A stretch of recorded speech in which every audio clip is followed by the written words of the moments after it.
You walked in. That's it. That's the whole event. You simply walked in, no announcement, no entrance music, no carefully rehearsed moment designed to turn heads. You just arrived. And something in the entire atmosphere of that room made a quiet, involuntary decision to reorganize itself around you. And somebody who was watching, somebody who needed to put language to what they were witnessing, because silence felt insufficient, somebody said it. They look like somebody famous. And the room agreed. The room nodded, not loudly, not with applause, just that subtle collective shift of attention that happens when something undeniable enters a space and the space has no choice but to acknowledge it. But here is what that person got wrong. Here is the part of that sentence that missed the point so completely it almost loops back around to being funny. They reached for the closest reference they had.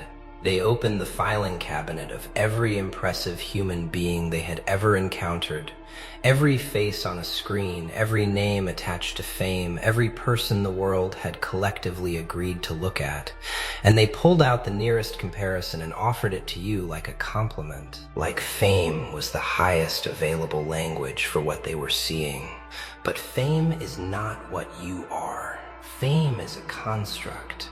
Understand that first. Fame is what happens when visibility meets repetition meets the particular appetite of an era that decides, for reasons that are often completely arbitrary, that this face, this voice, this presence deserves to be amplified until it becomes inescapable. Fame is external. Fame is assigned.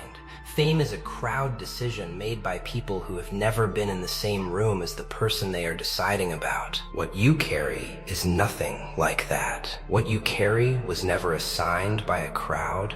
It was never voted on.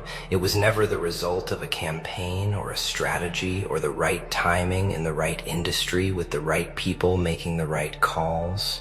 What you carry developed the way rare things develop, quietly, privately, through pressure and time and a specific kind of interior work that most people avoid entirely because it is deeply uncomfortable and completely unrewarded in the short term. Your aura is not famous.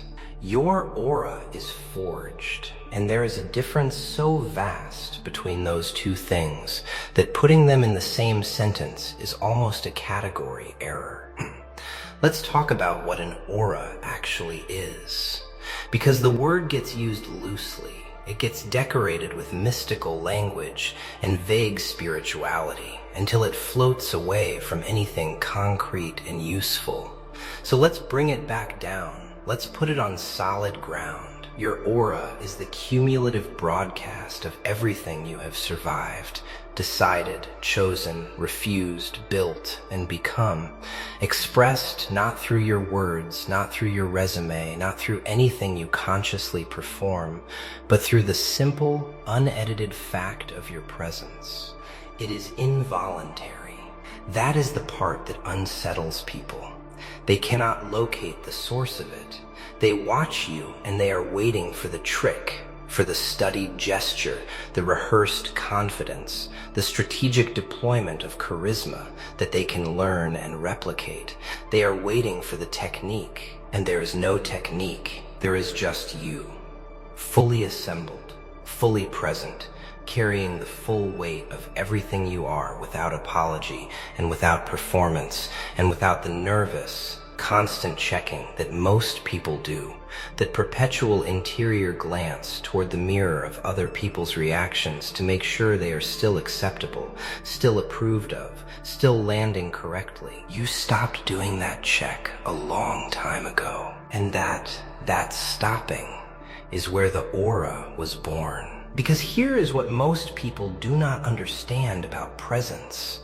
Real, undeniable, walk into a room and rearrange it presence. They think it is about confidence. They think it is about how you dress or how you hold your shoulders or what your face does when someone looks at you. They consume content about body language and power poses and vocal tonality and eye contact, and they practice all of it in front of mirrors, and they walk into rooms having rehearsed their own arrival. And it shows. It shows because rehearsed is its own frequency. Rehearsed has a particular texture that human beings can feel even when they cannot name it. Something in the nervous system, something ancient and accurate, registers the difference between a person who is performing confidence and a person who simply is what they appear to be. Performed confidence asks the room for something. It enters with an invisible question underneath every gesture. Do you see me? Do you accept me? Am I enough? Am I landing? Am I impressive? Your presence asks the room for nothing, and that is precisely what makes it impossible to ignore. Think about what that means for a moment. Really think about it. In a world that is absolutely saturated with people performing themselves, curating, filtering, optimizing, presenting the most strategic version of their own existence across every available surface, you are something genuinely unusual. You are someone who has done the interior work, not the work that produces a better performance, the work that makes performance unnecessary, the long, unglamorous, frequently painful work of actually knowing who you are beneath all the identities you were handed by other people, beneath the expectations, beneath the roles, beneath the accumulated opinions of everyone who ever looked at you and decided what you were before you had fully decided for yourself. You went underneath all of that, and you found something real.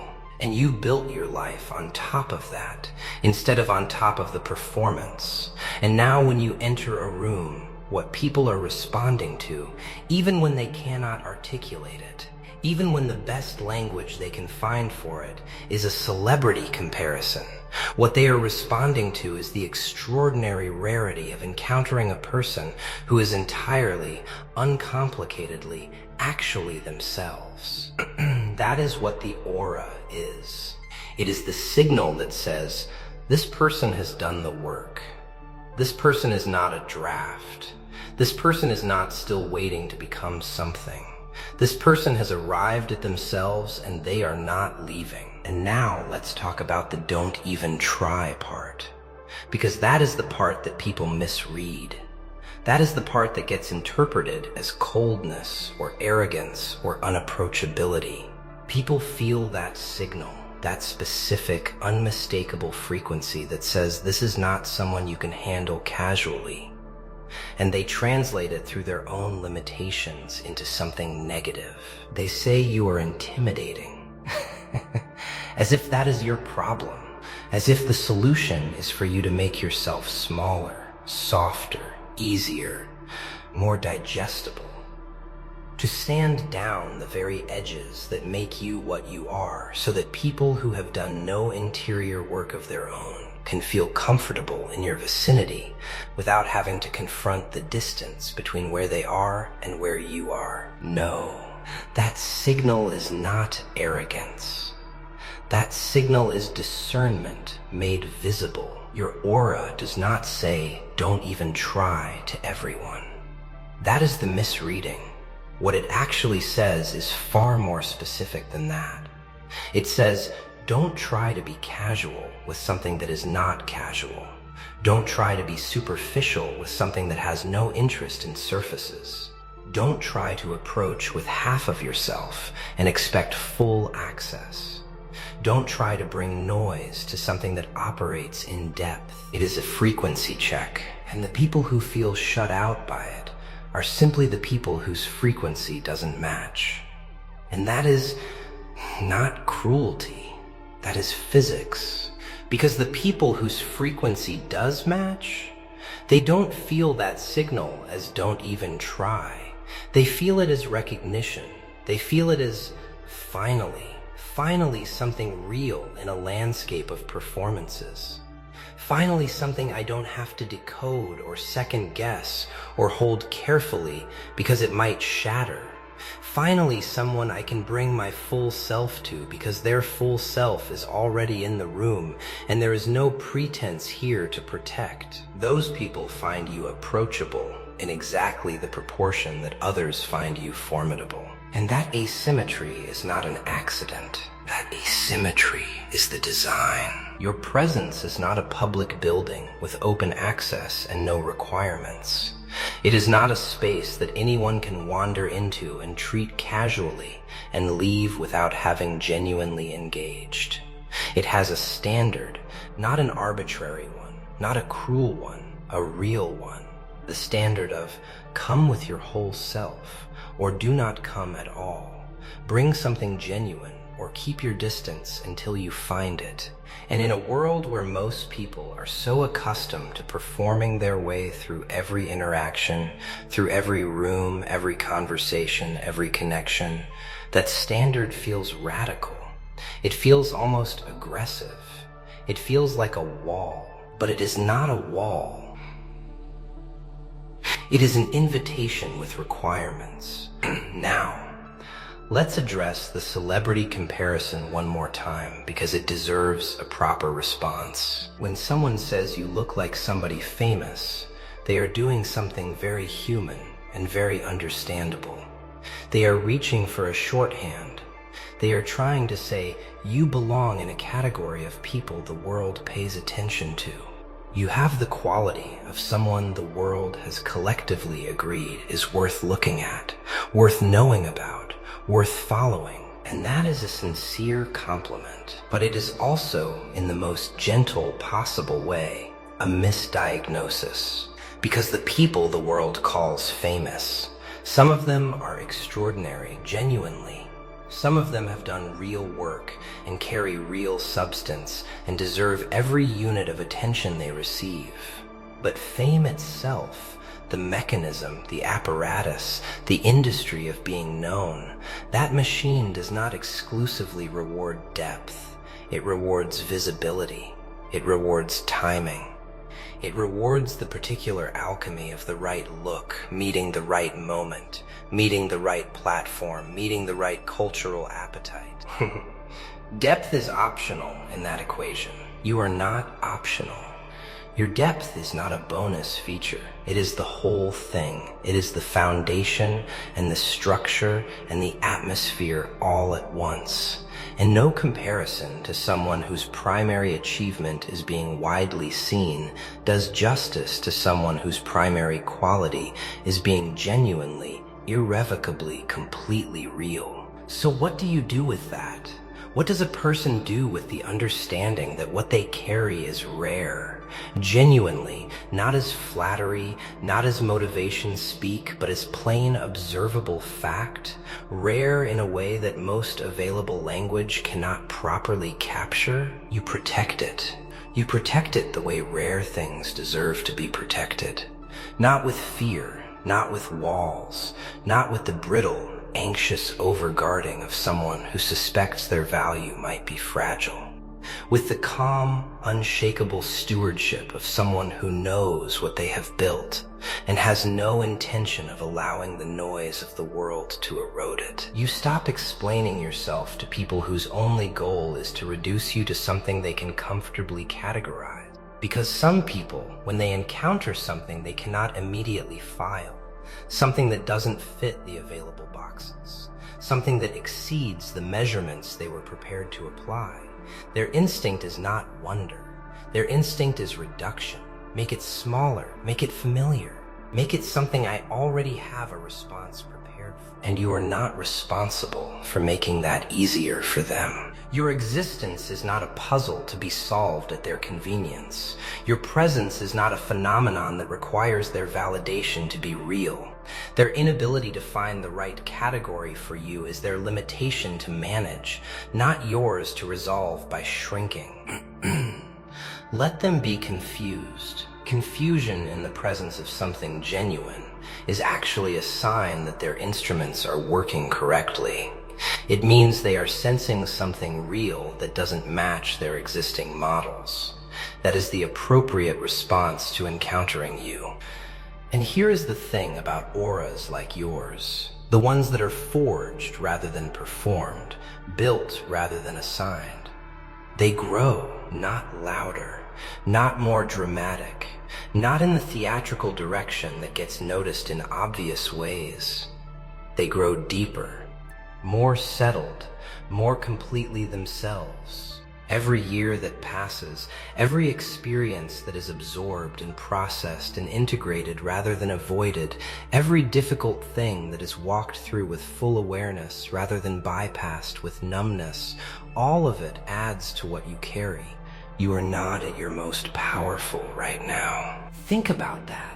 Right now, with everything you already carry, with the presence you already have, with the signal you already broadcast that makes rooms reorganize and people reach for the highest comparison language available to them, right now is not your peak. You are still becoming. And the version of you that exists 10 years from now, the one with another decade of chosen experiences and survived difficulties and deepened understanding and refined discernment, that version will walk into rooms and the comparison will fail completely. Not because fame became the wrong word, because no external reference will be adequate at all. People will simply feel it and have no language for it. And that is a destination worth moving toward. But let's be honest about what that journey requires, because this is not a comfortable path. Carrying what you carry, being genuinely fully yourself in a world that applies constant pressure to be a more convenient, more palatable, more easily digestible version, that requires a specific daily resistance that nobody sees and nobody applauds. It requires saying no to the performance, when the performance would be easier and safer and more immediately rewarded. It requires staying grounded when everything around you is encouraging you to float into a curated version of yourself that photographs better and offends fewer people and fits more neatly into the available narratives. It requires trusting what you carry, even on the days when nobody in the room can see it. And there are those days. They exist. The days when you wonder whether the depth is worth the distance it creates, whether the standard is worth the solitude it sometimes produces, whether it would simply be easier to turn down the frequency, to become more accessible by becoming less completely yourself. On those days, hear this, on those days what you are experiencing is not doubt about your value. It is the fatigue of carrying something real in a world that often rewards the replica over the original. And that fatigue is valid. But it is not evidence. It is not evidence that you should change direction. It is not evidence that what you carry is wrong or excessive or misplaced.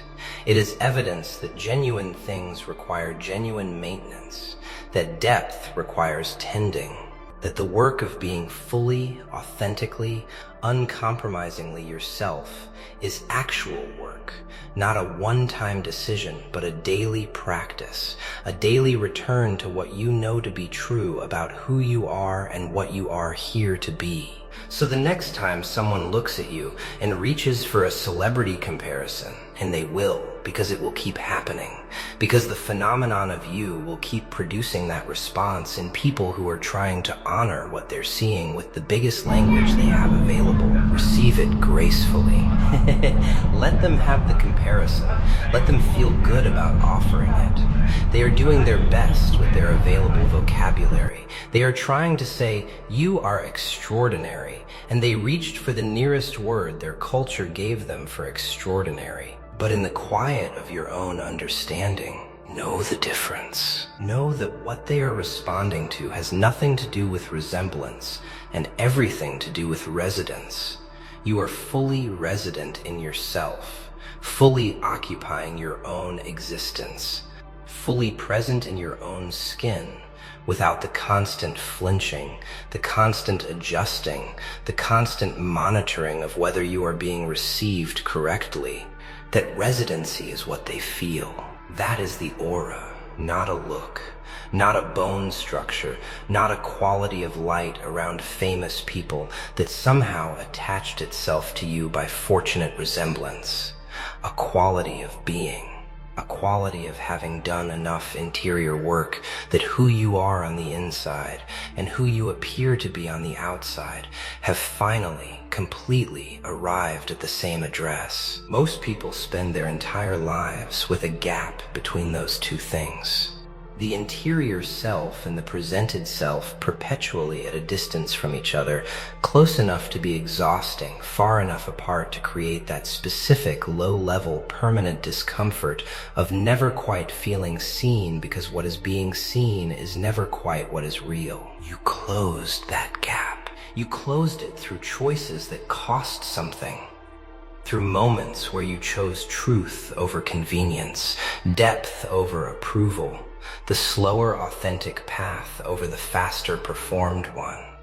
Through the accumulated weight of every time you decided, quietly, without announcement, without reward, that you would rather be genuinely yourself in an empty room than a performance of yourself in a full one. And now the rooms are full anyway, because real recognizes real. And the world, for all its noise and performance and preference for the curated over the genuine, the world still responds to something completely, unmistakably real the way it responds to nothing else. With attention it cannot explain, with a comparison it cannot quite complete. With that specific, helpless, involuntary acknowledgement that says, something just walked in, something that is not famous, something better, something that built itself from the inside out and carries the evidence of that construction in every unperformed, unfiltered, completely inhabited moment of its existence. That is you. That has always been you, and you are only just beginning.